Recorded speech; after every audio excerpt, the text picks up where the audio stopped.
Mən Mənsur Qarayev 1975-ci ildə Zərdab rayonunun Sarıqaya kəndində anadan olmuşam. Kənd orta məktəbində təhsil aldım. 93-cü ildə rayon komissarlığı tərəfindən hərbi xidmətə çağırıldım. 3 ay Qusar rayonunda ümumi hərbi təlim keçdikdən sonra Qarabağa göndərildim. Füzuli və Beyləqan rayonlarında torpaqlarımızın müdafiəsi uğrunda döyüşdüm. 94-cü ilin əvvəllərində ordumuz Füzuli rayonunda uğurlu hərbi əməliyyatlar keçirdilər. Hissəmizin tərkibində bir neçə kəndin işğaldan azad edilməsində iştirak etdim. Ermənilər əks hücumlar təşkil edərək nəzarətimizə keçən torpaqları yenidən işğal etmək istəyirdilər.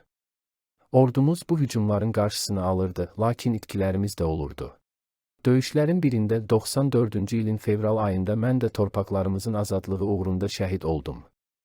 Biz şəhidlərin ruhu indi çox şaddır. Torpaqlarımızı tamamilə işğaldan azad edən qeyrətli Azərbaycan oğulları bizim də intiqamımızı aldılar.